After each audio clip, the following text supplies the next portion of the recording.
Jazakallah khair. Lebih kelihatan ya. Baik, yuk pelan-pelan. Jadi turunnya surah Ad-Duha dan surah Al-Insyirah, hikmahnya satu atau fungsinya satu, memberikan petunjuk bagaimana mengatasi satu persoalan sesulit apapun, tapi masih dapat menghadapinya dengan keadaan yang tenang. Satu surah ini atau dua surah diturunkan untuk membimbing setiap hamba menuju kepada ketenangan hati. Dua, membangun kekuatan mental sehingga dalam situasi apapun dia tetap kuat mengatasi berbagai persoalan kehidupan. Nanti terapannya banyak, di bisnis ada. Nanti saya turunkan contohnya. Kadang-kadang ikut tender, sudah bagus, sudah menang, tapi proyeknya diambil orang. Ada yang begitu? Nanti ada ayatnya, ada. Nanti kita turunkan. Udah siap-siap, kan pengen melamar, ternyata keduluan orang, gitu kan? Udah siap-siap, pengen dapat ini, mau lulus, ternyata nilainya nggak seperti yang diharapkan. Muncul, ada, selalu ada demikian. Nanti kompleksitasnya banyak. Tapi dua surah ini, kalau kita bisa kuasai artinya dengan baik, pahami dengan benar, maka akan ada sesuatu yang beda yang terasa dalam jiwa kita dan kesiapan mengatasi setiap persoalan dalam kehidupan. Yuk kita baca dulu ya, supaya dapat keberkahannya dari dua surah ini. Saya bacakan, Anda ikuti ya. A'udzu billahi minasy syaithanir rajim.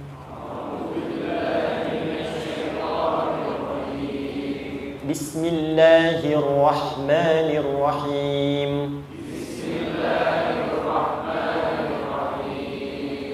Wadduha والليل إذا سجى ما ودعك ربك وما قلى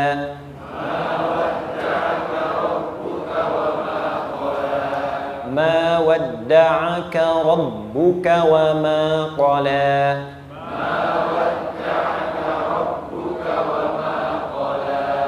وللآخرة خير لك من الأولى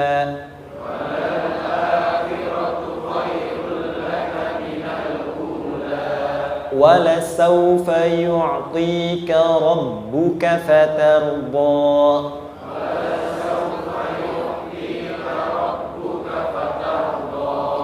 ألم يجدك يتيما فآوى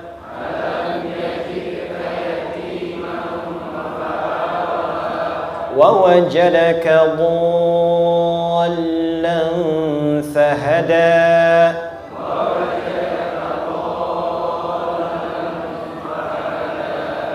ووجدك عائلا فأغنى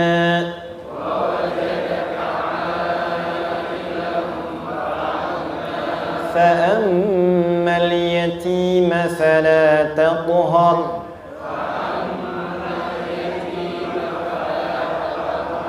وأما السائل فلا تنهر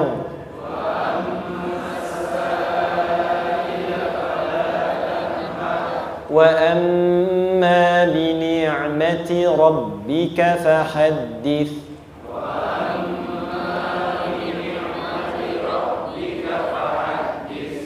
Satu surah dua, alhamdulillah.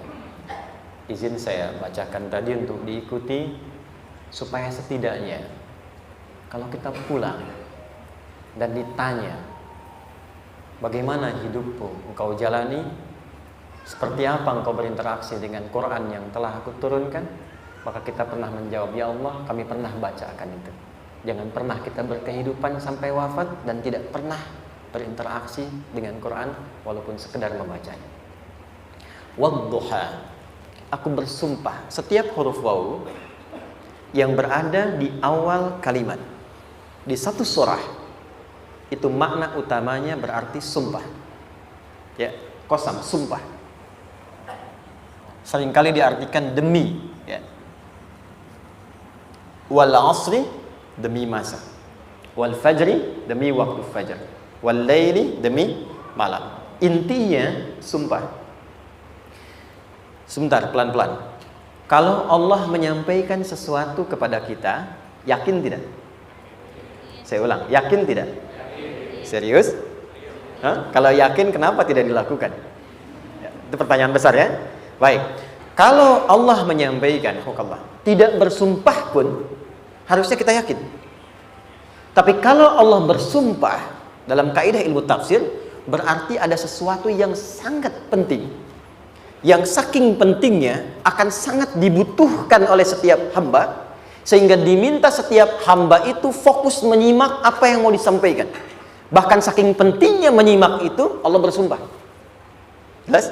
Kalau teman-teman menemukan di Quran ada ayat dibuka dengan sumpah, berarti ada kasih Allah yang tinggi yang akan disampaikan di ayat itu sampai meminta kita fokus untuk menyimaknya.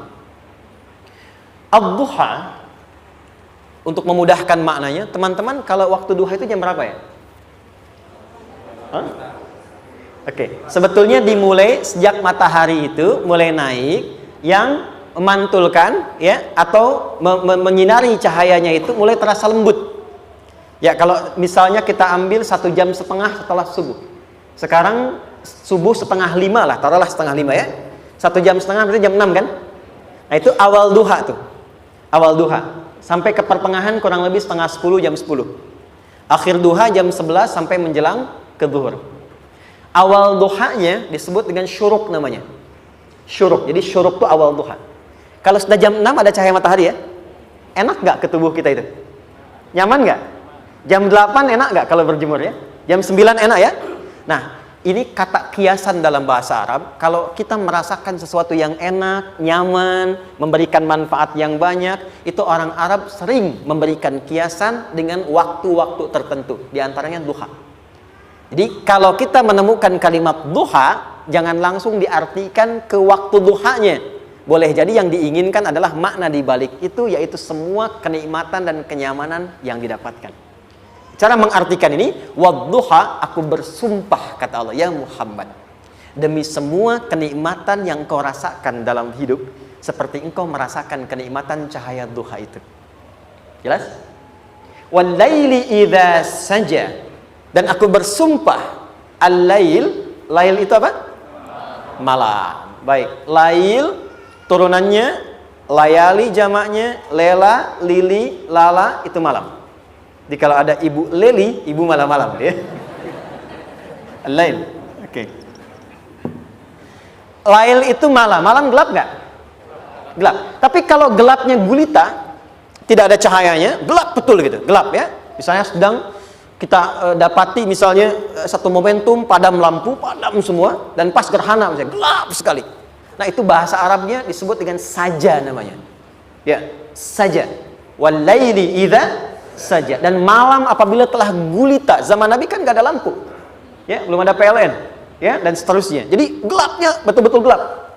Saya mau tanya sebentar, biasanya kalau situasi gelap itu mudah nggak menemukan benda tertentu? Melangkah mudah atau sulit? Tidak mudah untuk dilakukan kan? Dalam bahasa Arab, kalau kita ingin mengungkapkan satu kegamangan yang luar biasa, sampai kita merasakan gelap dan sulit melangkah, bukan hanya karena nggak ada cahaya, mungkin karena ada pekerjaan tertentu yang menyulitkan, masalah tertentu yang menyulitkan, sehingga merasa seakan-akan kita tuh gelap. Makan nggak enak, melangkah susah. Pernah nggak merasakan situasi yang saking beratnya satu beban itu seakan-akan makan nggak mau, melangkahnya berat, ada vertigo, kadang-kadang pusing. Pernah merasakan itu? Itu bahasa Arabnya, wal-laili idza saja. Perhatikan kalimatnya, ya Muhammad sallallahu alaihi wasallam, aku bersumpah demi semua kebahagiaan dan kenikmatan yang engkau pernah raih, seperti merasakan kenikmatan cahaya duha. Dan mungkin persoalan hidup yang pelik yang membuat engkau merasakan kesulitan, seakan-akan merasa di suasana gelap yang gulita. Ma wadda'aka rabbuka wa ma qala. Tanamkan dalam jiwamu yang paling dalam, aku tidak akan pernah meninggalkanmu.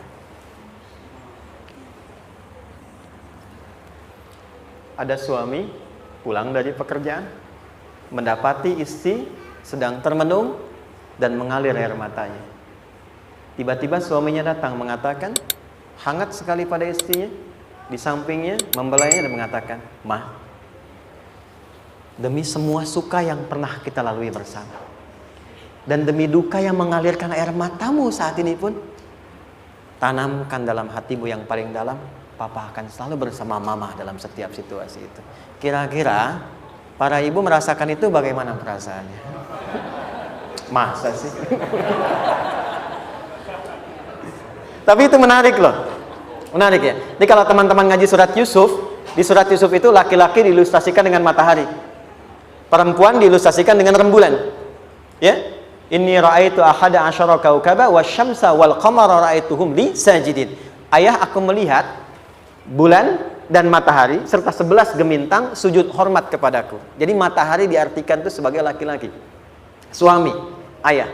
Kenapa disebut matahari? Diilustrasikannya, matahari itu kan menyengat dengan kuat. Kalau kita menjemur, mengeringkan pakaian, melindungi.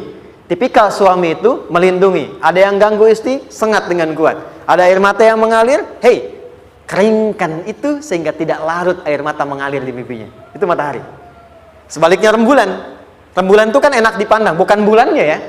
Bukan bulannya. Kalau bulannya kan desainnya nggak sempurna, baik terlihat. Tapi cahaya rembulannya tampil dengan indah, tampil dengan baik, enak dipandang, menenangkan, dan tidak tertukar. Jangan sampai ada istri jadi matahari, suami jadi rembulan. Jelas ya? Dengan kekuatan bulan aku menghukummu, ya kan? Itu salah. Oke. Tahan sampai sini, tahan. Lihat baik-baik. Saya berhenti sampai sini dulu.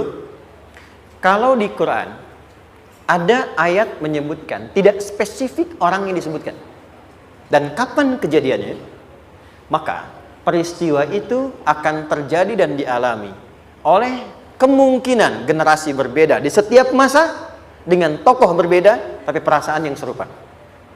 Sebaliknya, kalau disebutkan namanya, jelas identitasnya, kapan kejadiannya, maka peristiwa itu hanya akan menimpa orang tersebut dan tidak akan dialami lagi orang lain setelahnya. Saya tanya dulu yang akhwat, yang perempuan, kenal Maryam? Kenal, bagus. Kenal di mana? Maryam anaknya Imran, mengandung, melahirkan Isa alaihissalam, Yesus Mesias, tanpa disentuh laki-laki manapun. Dan di Quran identitasnya disebutkan langsung, Maryam binti Imran, wa Maryam ibnata Imran. Ini menunjukkan kesan bahwa yang mengandung dan melahirkan tanpa disentuh laki-laki manapun, itu hanya Maryam anaknya Imran. Ingat ya, mengandung, melahirkan tanpa disentuh laki-laki manapun. Bukan mengandung, melahirkan tanpa suami, kalau itu banyak dia. Ya, mengandung, melahirkan tanpa disentuh laki-laki manapun.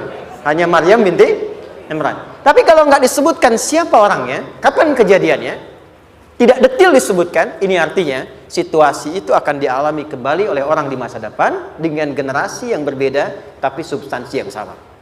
Pertanyaannya, pernahkah kita mengalami situasi yang sulit sampai seakan merasa gelap? Nah, baik, maka adab yang pertama, jika mengalami situasi seberat apapun dalam berkehidupan, maka dekati Allah Subhanahu wa ta'ala. Ini awalnya, dekati Allah. Apalagi kalau ada yang mengatakan ini nggak mungkin, ini nggak akan terjadi, ini nggak bisa. Kalau sudah ada tanda seperti itu tanda langsung dari Allah, supaya Anda diminta langsung mendekat kepada Allah dan tinggalkan semua makhluk. Karena Allah hanya akan mengabulkan langsung kepada Anda tanpa perantara siapapun. Itu yang terjadi pada Nabi Zakaria. Ini nggak mungkin, ini mustahil. Maka beliau langsung memohon kepada Allah dan langsung menyebutkan, ya Allah, saya minta darimu saja, tidak dari yang lain. Maka dikabulkan seketika. Jadi yang pertama, jika punya kesulitan sebesar apapun, seberat apapun, cepat dekati Allah.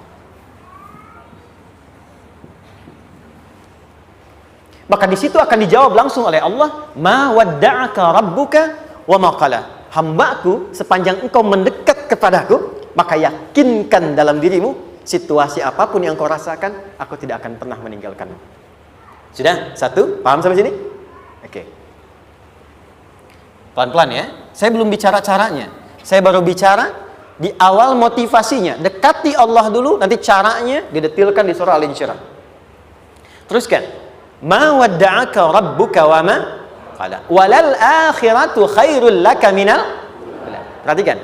Hei, seberat-berat bebanmu saat ini, ingat, satu saat akan tuntas.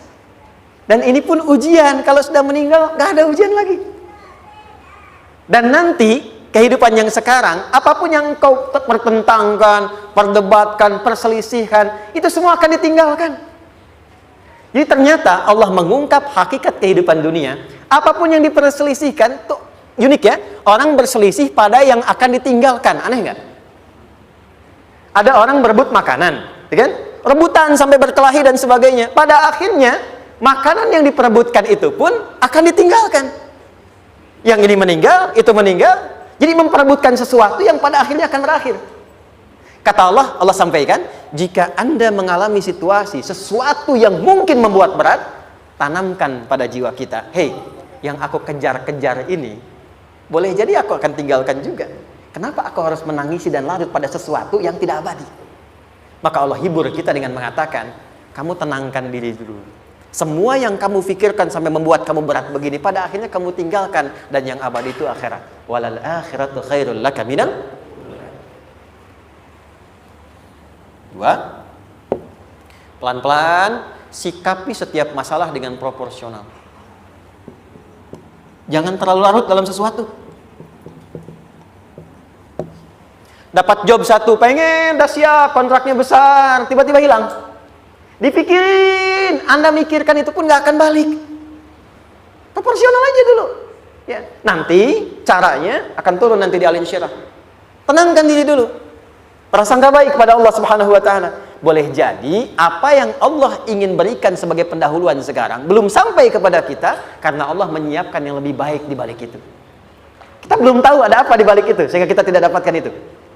Sehingga kemudian Allah katakan walal akhiratu khairul laka minal ula. Teruskan, wala saufa yu'tika rabbuka. Pelan-pelan. Orang yang punya sikap seperti ini itu cenderung lebih dekat mendapatkan ridha Allah dibandingkan dengan orang-orang yang larut dalam kesulitan. Orang yang move on dengan setiap persoalan dalam kehidupan, cepat berpikir secara proporsional, tidak menggantungkan hidupnya pada persoalan tertentu sehingga membuat dia menjadi beban, itu lebih mendekatkan dirinya kepada ridha Allah dibandingkan dengan orang yang meratapi persoalan hidupnya. Ya. Pelan-pelan. Jadi spiritnya, kalau punya masalah apapun, jangan dilarutin terus. Gak usah diratapi, cepat move on. Berpikir lagi, rencanakan lagi. Nanti, detailnya ada di Al Insyirah. Tapi poin besarnya, janji Allah mengatakan, kalau Anda bisa move on, proporsional, maka yang dijanjikan oleh Allah, di situ Allah percepat datangnya ridha Allah Subhanahu wa taala. Kalau ridha Allah sudah datang, maka akan dua yang diberikan. Pertama kali, ketenangan di dalam jiwa, dan yang kedua, kemampuan untuk berikhtiar lebih baik mencapai apa yang diinginkan. Satu, kalau ridha Allah sudah diberikan pada seorang hamba, yang pertama diberikan ketenangan dalam jiwa. Bukan dunianya dulu. Bukan apa yang Anda ingin harapkan dulu. Pengen sesuatu, ya, pengen materi, pengen kedudukan, pengen lulus anaknya ujian, ya kan? Tiba-tiba terjadi sesuatu, diratapin, alih-alih meratap, alih-alih membuat status, alih-alih menyulitkan diri, kata Allah, terima dulu proporsional. Setelah itu dekatkan diri kepada Allah, turun ridha Allah, begitu turun yang pertama diberikan ketenangan kepada hati. Tenang dulu. Kalau sudah tenang, nanti dibimbing menyelesaikan apa yang sedang dihadapi itu. Itu poin yang ketiga. Pelan-pelan. 4. Kita masuk ke detail sekarang. Perhatikan baik-baik. Ini yang paling menarik. Alam yajidka yatiman fa'awa. Muhammad SAW, bukankah dulu engkau yatim? Punya banyak masalah? Aku selesaikan juga. Ayahmu meninggal sebelum lahir, ada ibu. Ibu meninggal, ada kakek. Kakek meninggal, ada paman. Ya kan? Ada teman yang menemani Sayyidah Khadijah. Teman yang setia. Semua kebutuhan tersedia. Artinya Pak, perhatikan baik-baik. Kalau Anda punya masalah sekarang, jangan sampai melupakan yang dulu-dulu pun pernah tuntas Allah selesaikan. Jadi kalau sekarang sedang punya persoalan, jangan sampai satu masalah ini membuat Anda kehilangan harapan dan kehidupan. Sementara Anda sadar, dulu pun banyak masalah kok selesai juga. Kenapa dengan yang satu ini kita harus jatuh? Sekarang usia berapa? 20, 30, 40, 50. Sekarang usia 50 tahun, ada masalah, baru 5 menit datang sudah merasa jatuh. Yang 50 tahun ke belakang yang banyak selesai itu kita nilai atau tidak? Maka kata Allah, seperti yang dulu pernah aku selesaikan ribuan masalah itu, yang sekarang pun mudah aku tuntaskan. Jelas? Nah, secara psikologi, orang-orang yang selalu bertindak seperti itu akan selalu punya harapan lebih tinggi untuk menyelesaikan persoalannya. Jadi kalau sedang punya masalah, pikirkan yang dulu juga selesai, masa yang sekarang nggak selesai. Itu prinsipnya. Secara psikologis demikian. Jelas ya? Oke. Wa wajadaka dhallan fahada. Muhammad, dulu engkau pernah mengalami melihat masyarakat banyak berbuat yang tidak baik, aku berikan petunjuk. Kuncinya fahada di situ. Orang yang punya motivasi kuat dan keyakinan untuk bisa menyelesaikan persoalannya, maka dia akan lebih cepat mendapatkan petunjuk Allah untuk mendapatkan solusi terbaik. Ada sini. Saya agak cepat ya, mohon izin. Wa wajadaka 'ailan fa'aghna. Bahkan, maaf, bukan sekedar selesai, kalau perlu saya bikin kaya, kata Allah. Aghna itu kalau ilmunya luas.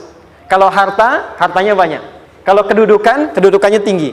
Hei, engkau yang sedang mengejar kedudukan, aku tahan sebentar karena ada yang gak bagus untukmu di sini. Tapi kalau kamu terima, aku angkat itu lebih daripada apa yang kamu harapkan.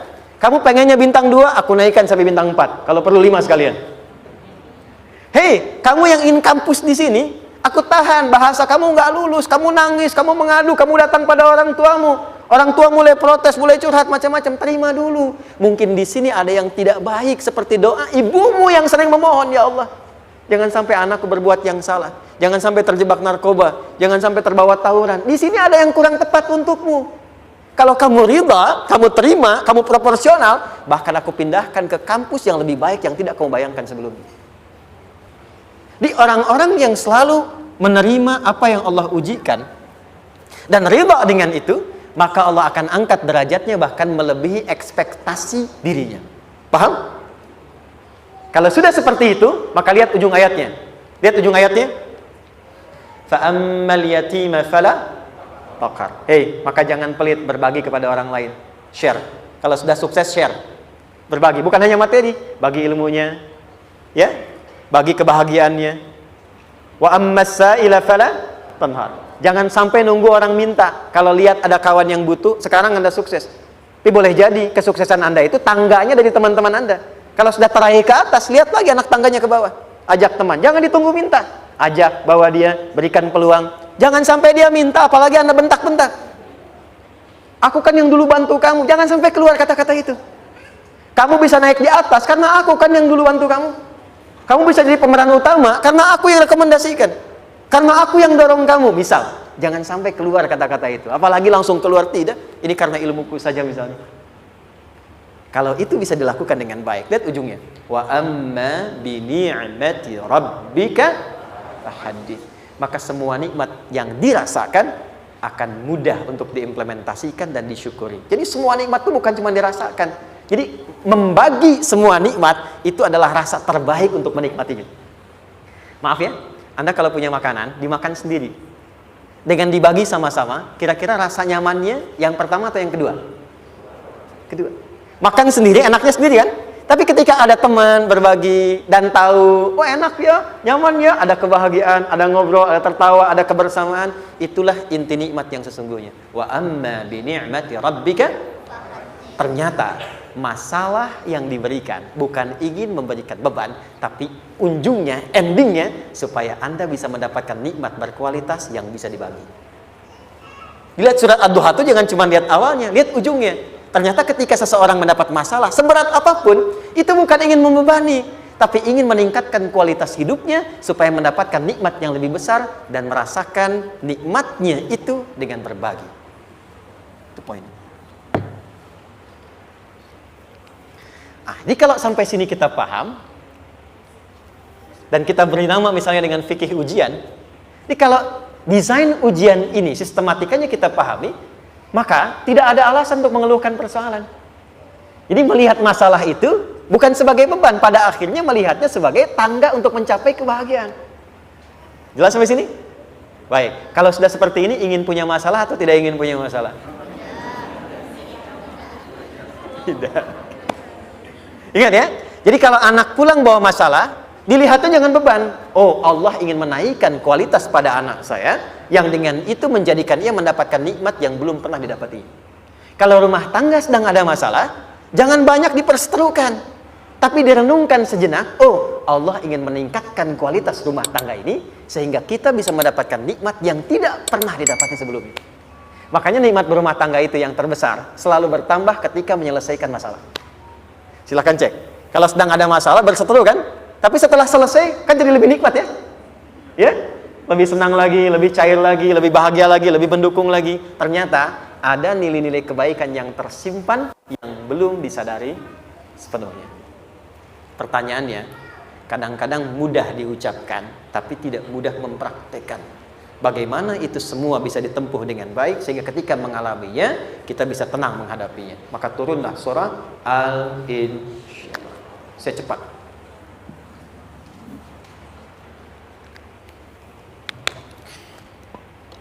Teman-teman, ini apa? Kelas ya? Baik, pelan-pelan sedikit. Kira-kira volumenya besar kecil? Kecil ya? Baik. Kalau saya bandingkan dengan gayung, volumenya besar mana? Gayung ya? Baik. Kalau ini saya perlebar, sehingga bisa memasukkan apapun ke dalamnya, itu bahasa Arabnya disebut dengan insyirah namanya. Jelas? Meluaskan sesuatu sehingga terlihat lapang, sehingga memudahkan setiap hal masuk ke dalamnya. Itu insyirah namanya. Surah ini diberi nama dengan surah Al-Insyirah, yang berarti sesuatu yang lapang, yang tenang, yang nyaman. Yang diharapkan dengan keadaan hati yang lapang, nyaman, tenang itu, segala persoalan yang dihadapi dalam kehidupan akan mudah diterima dan tidak berdampak besar dalam menyikapinya. Maka bagaimana kemudian Allah memberikan turunan-turunan petunjuk supaya apa yang diharapkan ini bisa tercapai? Satu, izin mengilustrasikan, saya kasih cerita sebentar. Ada seorang anak muda, kisah ini sangat viral, hampir setiap kita bisa mendapatinya. Datang kepada seorang kakek tua di sisi danau yang jernih sekali airnya. Dia berkeluh kesah tentang persoalannya. Dia katakan, saya punya masalah begini. Berat sekali terasanya. Kakek itu kemudian permisi, dia hanya membawa 2 genggam garam. Kemudian beliau bawa 1 gelas, ilustrasinya seperti ini.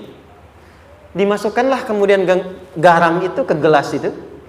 Lalu diambil 1 gelas air yang jernih tadi dengan garam segenggam. Kata beliau, minum.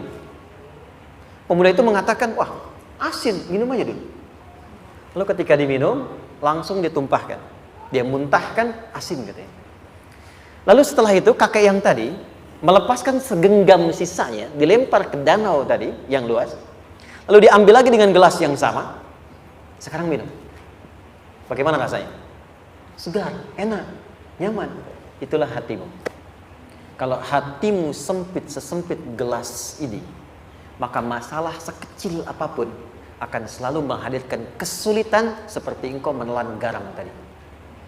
Tapi kalau hatimu luas, sebesar apapun masalah, tidak akan pernah berdampak pada dirimu kecuali engkau mampu menyusun rencana untuk mengatasinya. Kelapangan hati yang membuat diri kita mampu menerima persoalan apapun, itu yang disebut dengan insyirah. Makanya dulu tahun 90-an ada sinetron Hati Seluas Samudra gitu ya. Saya pernah tahu itu. Sama anaknya diapa-apain juga, oh masih aja ya menerima gitu. Dulu siapa ya? Jeremy Thomas dan lain-lain ya. Saya kira ada itu. Ya, saya kira itu ya.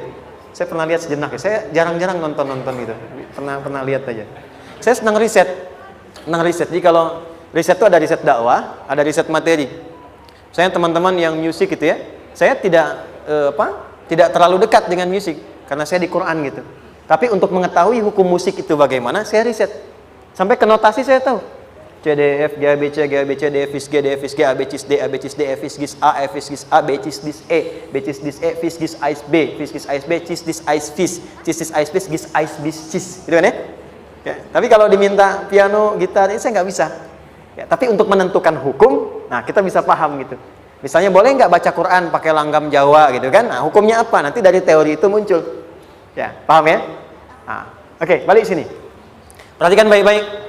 1, saya agak cepat.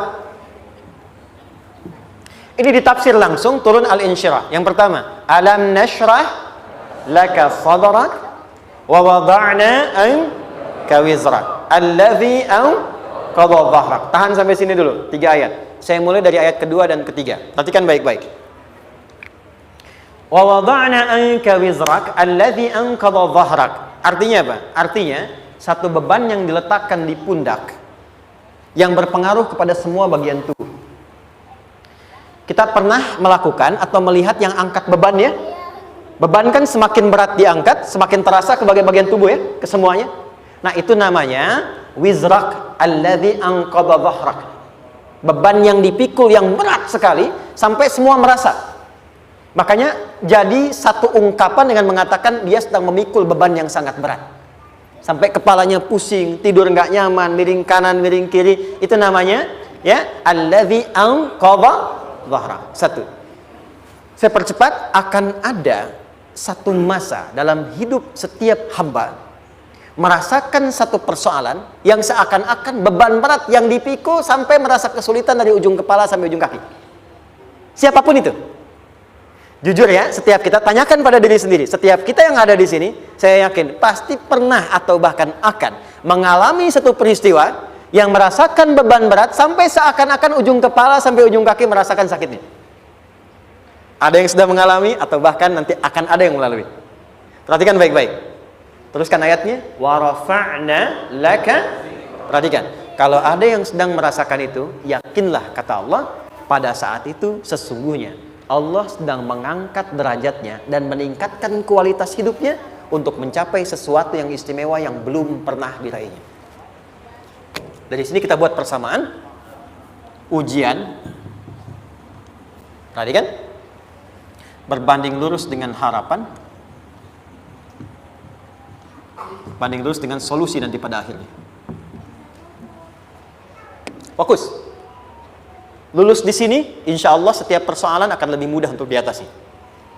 Ujian, seberat apapun yang sedang kita alami, tidak akan pernah diberikan kepada kita oleh Allah, kecuali ternyata hikmahnya untuk mengabulkan harapan-harapan besar yang sebetulnya kita mintakan. Jujur ya, setiap kita kan sering punya permohonan ya, sering berdoa ya, ya Allah minta ini, minta itu, minta ini, minta itu, gitu kan? Nah, cara Allah mengabulkan harapan kita itu, yang pertama, jalurnya lewat ujian. Karena semua kesuksesan itu, desain dasarnya adalah melewati ujian. Coba, anak-anak kita yang sedang sekolah itu, apa mungkin diwisuda dengan penuh kebahagiaan kalau nggak mengalami ujian? Lewat ujian dulu kan? Dia belajar dulu, ujian dulu, ngatasin soal dulu, lulus, baru wisuda. Apakah mungkin akan dapat IPK 4 yang diharapkan kalau tidak mengalami ujian? Belajar dulu, ya kan? Ada waktu, sempat dia bangun, malam, siang, dan seterusnya, belajar, keringat, dan sebagainya, baru bahagia kan? Dan ternyata belajar itu untuk diwisuda. Sebab kalau kita tidak belajar, mustahil dapat wisuda. Kalau tidak lewat ujian, mustahil dapat ijazah. Karena ternyata harapan itu, hukum dasarnya dalam berkehidupan, bisa diraih dengan melewati ujian. Ini poinnya. Jadi mohon, kalau sedang mengalami sebuah peristiwa, dan kita harus menghadapi itu, coba renungkan. Sebetulnya pernah berdoa apa sampai kita mengalami itu, sehingga dengan jalan itulah sebetulnya Allah ingin mengabulkan harapan yang dulu pernah kita mintakan. Jelas? Oke, satu. Yuk turunkan rumus ya pelan-pelan. Quran surah kedua ayat 286. Ini kesini dulu baru nanti kita balik lagi. 2 Al-Baqarah ayat 286.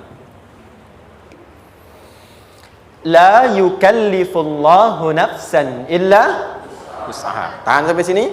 Lihat baik-baik. Hukum yang pertama. Hukum pertama.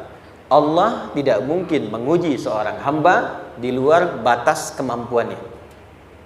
Di kaidah yang pertama tadi, kalau kita sedang diuji, sebetulnya ada harapan dan doa yang pernah kita mohonkan dan Allah ingin mengabulkan itu, jalan pertama adalah ujian. Tapi adilnya Allah, tidak akan pernah kita diuji kecuali sesuai dengan kemampuan kita. Jadi kalau nggak mampu, nggak mungkin diberikan ujian. Ingat ya, kalau tidak mampu, tidak mungkin diberikan ujian. Artinya harapan yang kita mohonkan pun akan sesuai dengan kemampuan kita. Jadi kalau kita minta sesuatu nggak mungkin bisa menggunakannya, nggak akan dikasih. Nah, balik ke sini, Balik ke sini untuk memberikan ketenangan kepada hati kita. Kalau sedang menerima persoalan, setelah kita mengatakan, oh ini mungkin ada harapan yang ingin saya dapatkan, jalannya lewat sini. Untuk memberikan ketenangan kepada hati, begitu persoalannya tiba, langsung katakan pada diri kita, saya pasti bisa menjalaninya. Mustahil saya diuji kalau nggak mampu menjalaninya. Itu bahasa singkatnya. Ingat ya? Kalau ingin mudah menyelesaikan persoalan, kata Quran, setiap ada ujian, langsung katakan pada hati kita, insya Allah bisa. Gak mungkin saya diuji kalau saya nggak sanggup. Jelas? Dan tanamkan itu pada hati yang paling dalam. Ini nggak mudah. Kalau cuma disimpan di pikiran, jadi beban. Tapi kalau Anda tanamkan dalam hati, seberat apapun masalahnya, pasti saya sanggup. Pasti saya bisa. Pernah lihat dulu ada acara 90-an Benteng Hattori? Oke? Benteng Takeshi ya? Takeshi ya, gitu kan artinya kan bisa jawab ya. Kita tahu Ninja Hattori mendaki gunung lewati lembah ya tahu ya. Son Goku, Son Gohan, apa? Saya tahu itu. Son Goku, Kamehameha, Piccolo itu yang nulisnya Suzuki Watanabe, saya tahu itu. Benteng Hattori, balik lagi ya. Benteng Takeshi ya. Puncaknya kan main pakai itu kan, pakai tank ya dan sebagainya. Tapi pernah ingat gak satu episodenya itu? Begitu akan bertarung, kan selalu ada motivator di sampingnya itu mengatakan, ayo, kamu bisa, gitu kan? Wah, namanya. Dia nggak ngaji Quran tuh. Kita punya ayatnya. Pernah nggak? Buka lagi ya dulu ya. Oke. Korea, kenapa bisa nyusul Jepang? Salah satunya, waktu Jepang itu maju, setiap di Korea itu ditanamkan dari mulai anak-anak TK-nya. Kita harus lebih daripada Jepang. Sejak anak-anaknya TK. Itu ditanamkan betul. Kita bisa, kita dari TK. Sehingga ketika di sana bikin Honda, sini Hyundai. Hyundai kan dibacanya Hyundai, ya kan? Sana Honda, sini Hyundai gitu. Di apapun yang dibuat Jepang, Korea harus lebih unggul. Itu ditanamkan dari awal. Bisa. Kita itu sekarang punya ayatnya. Jadi kalau sedang punya masalah seberat apapun, katakan pada diri kita, insya Allah bisa. Gak mungkin diuji kalau nggak sanggup. Bisa insya Allah. Bisa. Kenapa mah? Bisa. Jelas? Oke. Sudah di situ teruskan. Lanjutkan. Warafa'na laka dzikra. Teruskan. Fa inna ma'al usri. Nah, ini poin terbesarnya. Fa inna ma'al usri yusra. Fa huruf yang menunjukkan sesuatu berlangsung dengan cepat. Inna di ilmu nahwunya berbunyi begini, di gramatikal bahasa Arab. Harfun nasbin wa taukidin, tansibul isma wa tarfa'ul khabara, mabniyun 'alal fathi la mahalla lahu min al-i'rabi. Paham? Tidak. Inna huruf yang digunakan untuk menguatkan informasi agar ditancapkan ke dalam hati sekuat-kuatnya dan jangan pernah ragu. Jadi kalau orang Arab itu nancapkan tongkat begini dan kuat, tidak goyah, itu nasab namanya. Nasabar rajul asahu fil ardi. Inna ini harfun nasab. Jadi kalau ada di Quran dibuka informasinya dengan inna, maksudnya begini, hei, tancapkan informasi dalam hatimu dengan kuat, jangan pernah ragu. Yakinkan pada dirimu. Apa yang harus diyakinkan? Ma'al usri yusra. Inna ma'al usri usrun sama dengan yusrun. Lari ke sini. Oke. Apa artinya usrun? Sulit. Oke. Sulit itu ada dua. Ada sa'bun, ada usrun. Kalau kesulitan yang relatif, kata si A sulit, si B mudah, itu sa'bun namanya. Contoh, kata si fulan, bahasa Jepang susah. Padahal kata yang lain tidak. Saya ke Jepang, anak-anak kecil begini bisa bahasa Jepang gitu kan. Bagi mereka mudah gitu ya. Saking mudahnya gitu. Kata shiwa gitu. Anak-anak kecil, bagi mereka mudah, bagi kita belum tentu. Itu sa'bun. Innal lughatal yabaniyah sa'bah. Relatif. Tapi kalau kesulitan yang sifatnya mutlak, semua orang mengatakan sulit. Maaf, bawa mobil, sulit atau mudah? Bukan mengendarai ya, bawa mobil, bawa. Sulit ya? Sulit ya? Baik, sepakat sulit semuanya. Nah, itu dalam bahasa Arab dikenal dengan usrun. Kesulitan yang semua sepakat bahwa itu susah. Sulit, semua sepakat. Dan ketika ada orang bicara, aku sedang punya masalah begini. Semua mengatakan, wah itu nggak mudah, itu nggak mudah. Itu usrun namanya. Lawannya, kemudahan yang relatif disebut sahlun. Tapi kemudahan yang semua sepakat bahwa itu mudah, itu yusrun namanya. Mengangkat spidol, semua mengatakan mudah, ringan. Itu yusrun namanya. Perhatikan, Allah tidak memasangkan sa'bun dengan sahlun, tapi memasangkan usrun dengan yusrun. Orang-orang yang punya keyakinan kuat, setiap persoalan itu akan selesai. Dan dia mengatakan pada dirinya, aku bisa melewatinya. Maka, perhatikan kalimat kata Quran. Inna ma'al usri yusran. Sesulit apapun masalah yang sedang dia alami, maka Allah akan datangkan solusi semudah-mudahnya yang bisa dia nikmati. Dengan kata lain, kalau kita bawa ke bahasa psikologi, kalau sedang menghadapi persoalan seberat apapun, selain kita mengatakan, ini pasti bisa saya lalui, saya insya Allah sanggup mengatasinya, katakan pada diri kita, ini pasti selesai. Pasti ada solusinya, pasti mudah. Katakan, walaupun memang solusinya belum datang, tapi tenangkan pada diri kita dengan mengatakan, inna ma'al usri yusra. Bahasa psikologinya, katakan pada diri kita, ini pasti selesai. Gak mungkin gak selesai, pasti ada solusinya, pasti mudah. Itu lebih memberikan harapan pada diri kita untuk menuntaskan persoalan dibandingkan dengan meratapinya. Jelas? Teruskan. Fa inna ma'al usri.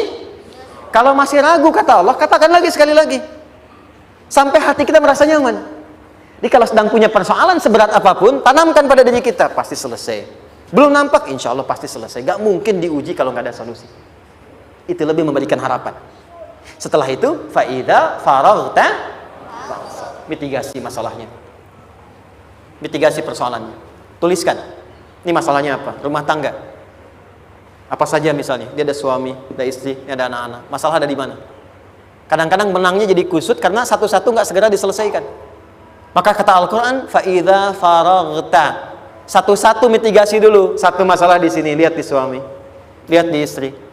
Kalau pekerjaan, masalahnya apa? Sebelum bercabang kemana-mana, petakan. Apakah rekanannya? Apakah relasinya? Apakah kemampuannya? Apakah manajerialnya? Apakah marketingnya? Mitigasi, kotaki semua, selesaikan satu-satu. Setelah itu, apa yang dilakukan? Wa ila rabbika, tawakal sepenuhnya kepada Allah untuk menentukan hasilnya. Tawakal itu yang paling mahal.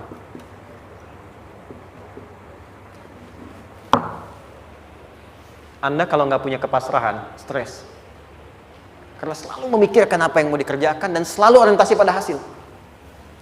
Kita punya tawakal. Kalau kita mampu menyerahkan sesuatu, gini, di sini ada orang yang paling jago misalnya main basket.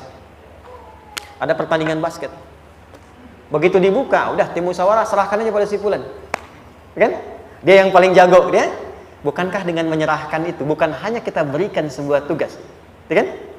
Tapi dengan itu ada kelapangan tersendiri kan? Yakinlah sukses, ini paling hebat. Pernah ada perasaan gitu? Sekarang, siapa yang paling mampu menguasai? Siapa yang paling hebat menyelesaikan segala hal? Siapa yang punya segalanya? Bukankah Allah? Orang-orang yang punya tingkat tawakal yang tinggi, maka satu, dia akan lebih stabil keadaan mentalnya dan tidak akan pernah gelisah dengan kekecewaan. Gak ada kecewa. Karena tawakal itu kalau sudah kepasrahan pasti menerima hasil. Kalau sudah tawakal, terserah Allah tetapkan apa saja. Mau dapat sekarang, dapat besok, dapat nanti. Puncak yang paling tinggi, tugasmu hanya berikhtiar semampu yang bisa dilakukan. Selanjutnya, biarkan Allah menetapkan apa yang menjadi bagian dari maslahat kehidupan kita. Saya tutup. Cara Allah menjawab harapan kita ada 3. 1. Memberi langsung apa yang kita mintakan. 2. Menunda itu sampai kita siap menerimanya. 3. Mengganti apa yang kita inginkan dengan apa yang kita butuhkan. Saya ulang ya. 1. Memberi langsung apa yang kita mohonkan. Misal, ya Allah saya ingin A misalnya, anak saya pengen ke ITB. Tapi nggak mungkin tiba-tiba langsung masuk ITB kan?